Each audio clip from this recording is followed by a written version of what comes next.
안녕하세요. 반갑습니다. 타점을 읽어준 남자 다잉남 시문입니다. 우리 시바이누 한숨만 나오죠? 0.01도 깨려고 하는 그런 모습을 보이고 있습니다. 그런데 정말 중요한 게 딱 한 가지가 있습니다. 시장의 분위기가 서서히 바뀌고 있다는 거. 시장의 분위기가 어떻게 바뀌고 있고, 그리고 내일 일본의 금리 인상, 이 부분이 우리 시장에 어떻게 영향을 주고, 시장이 바뀌는 것과 그 일본의 금리 결정 이후에 이게 어떻게 우리 시장에 시너지 효과가 나올 것인지, 그런 부분에 대해서 여러분들과 지금 바로 자세히 알아보도록 하겠습니다. 오늘도 우리 시바이누 힘차게 외치면서 시작해 보도록 하죠. 시바이누 가자.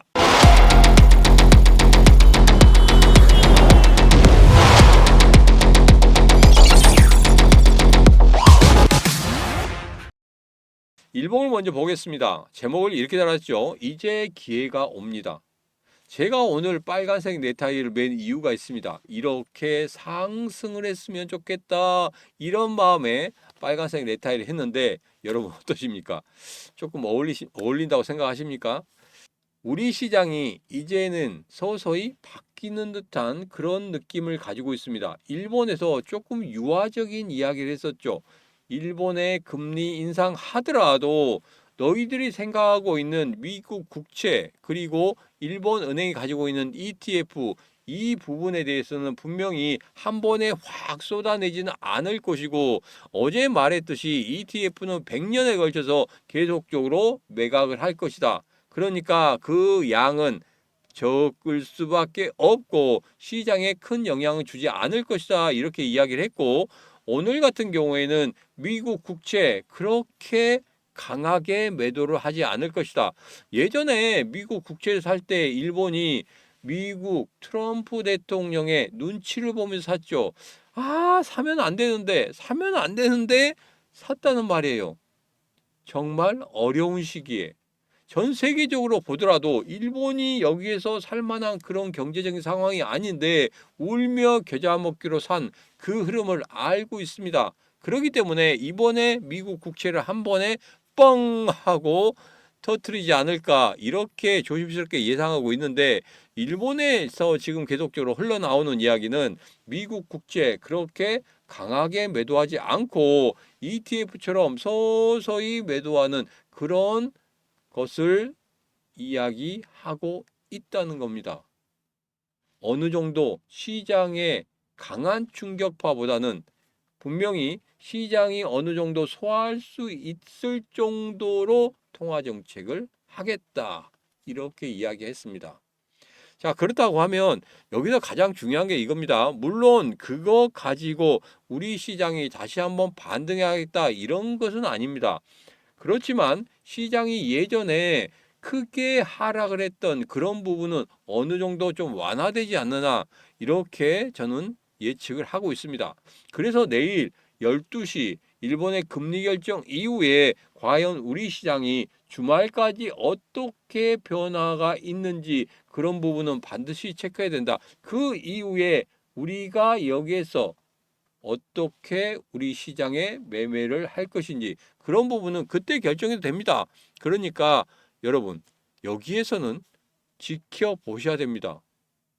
그리고 제가 시장이 어떻게 변하고, 그리고 투자자들이 어떠한 생각을 가지고 있는지, 그런 부분에 대해서 제가 여러분들에게 다 말씀드릴 겁니다. 무엇을 통해서? 라이브를 통해서 말씀드리도록 하겠습니다. 라이브 지금도 늦지 않았습니다. 구독, 좋아요, 알림 설정 이후에 공유까지 눌러주시고 라이브 방송 들어오시면 되겠습니다. 들어오시는 방법에 대해서는 영상 끝부분에 다시 한번 말씀드리도록 하겠습니다. 시바이는 아직 끝난 게 아니다. 마지막 하방 쓸어내기 경고. 매도할까요? 버틸까요? 제가 이전부터 여러분들에게 이런 말씀 드렸어요. 여러분들이 오해하시는 부분이 있는데 댓글을 보면 오해하시는 분들이 상당히 많습니다. 야, 여기서 지금 매도하라는 소리냐, 매수하라는 소리냐, 네가 하는 이야기가 대체 뭐냐, 이것도 아니고 저것도 아니고 뭐냐, 이렇게 말씀하시는 분들이 있는데, 여기에서 좀 구분을 지어서 말씀드리도록 하겠습니다. 첫 번째는 상승 이후에 꼭지점에서 가격을 찍고 떨어지는 그런 흐름에서 손절을 못했다, 그리고 수익을 못 챙겼다 하시는 분들 같은 경우에는 지금 여기까지 떨어졌잖아요. 그러면 이전의 저점과 비슷한 저점까지 떨어졌습니다. 여기서 매도의 의미가 없다고 이렇게 말씀을 드리는 겁니다. 매도를 하지 말라는 이야기가 아니라 저 같으면은 매도의 의미가 없는 이 구간에서 저는 매도를 안 하겠다 이런 말씀 드리는 거지. 여러분들이 판단을 해서 도저히 나는 못 견디겠다. 그럼 매도하십시오. 앞서서 말씀드렸지만 시장이 이제 그런 충격파들을 다 이겨내고 다시 한번 상승할 수 있는 그런 구간들이 생기게 될 겁니다. 왜? 제가 여러분들에게 말씀드렸죠. 첫 번째는 미국의 중간 선거가 있기 때문에 어떻게든지 주식시장과 암호화폐 시장 다시 한번 살려내야 된다.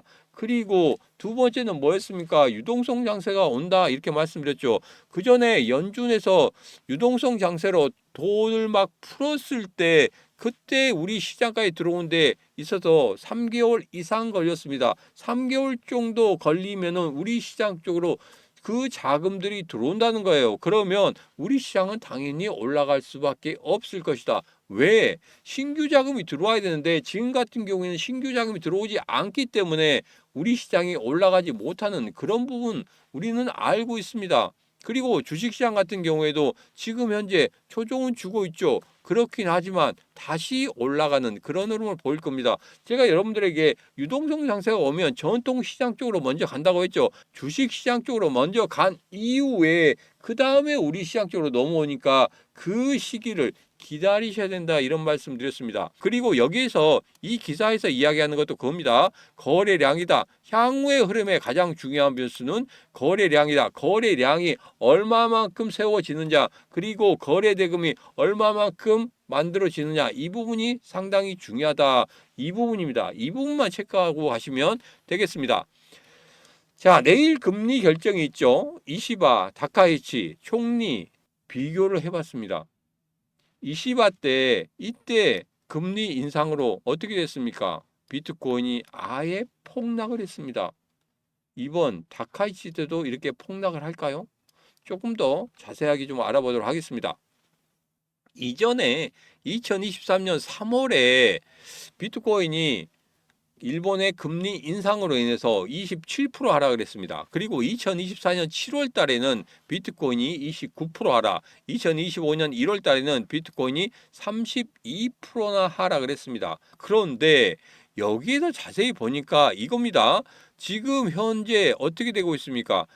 상승하고 있다가 여기에서 하락을 맞았고 또 상승하고 있다가 하락 맞았고 또 상승하고 있다가 하락을 맞았단 말이에요. 자, 그렇다고 하면은 이번에도 그러한 흐름을 가져갈 것인지 추가적인 하락을 만들 것인지 그런데 자세히 보면 여기에서는 하락을 했어요.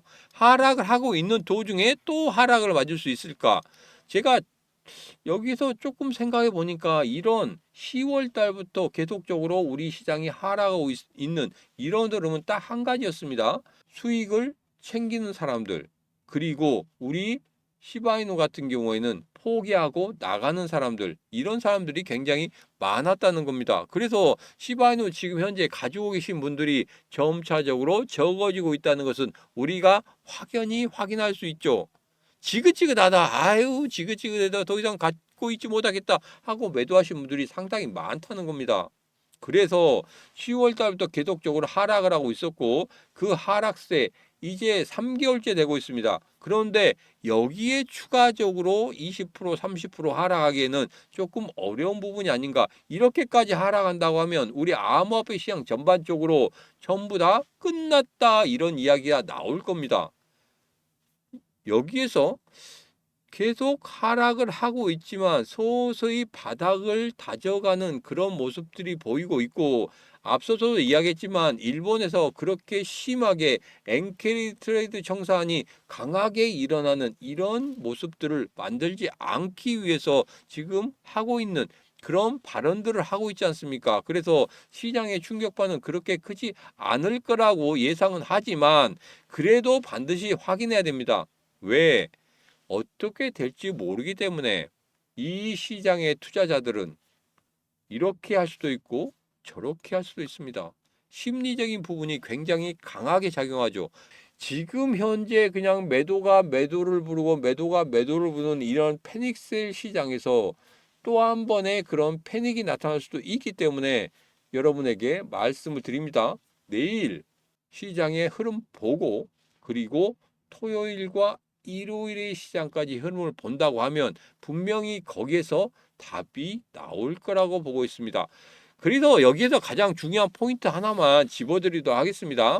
제가 환율에 대해서도 말씀드렸죠. 확률 150 말씀드렸죠. 그 부분 또 기억하시고 또 하나가 있습니다. 바로 뭐냐면 일본이 금리 인상 이후에 조금 달라지는 부분이 있습니다. 제가 여기서 정리를 해왔는데 여기는 안 올렸어요. 정리를 해왔는데 이겁니다. 미국 국채 10년물이에요. 미국 국채 10년물이 과연 어떻게 변하는지 일본이 국채를 될 수 있으면 안 팔겠다 이야기를 했는데 만약에 그 물량이 어떻게 나오는지 우리는 체크를 해야 되겠죠. 일본에서 국채를 많이 판다고 하면은 거기에서는 분명히 시장의 영향이 가장 크게 될 것이다. 어떻게? 미국 국채 가격이 하락을 할 것이고 미국 10년물 금리 인상이 만들어지게 될 겁니다. 그러면 미국 국채를 일본이 팔고 있는가 안 팔고 있는가 본다는 것은 그것은 뭘로 확인할 수 있다? 미국 국채 가격이 하락하는지 이 부분만 확인하면 되겠다. 그러면 미국 국채가 안정화적으로 간다고 하면 시장에 그렇게 크게 충격파가 오지는 않을 것이다. 저는 그렇게 생각을 하고 있습니다.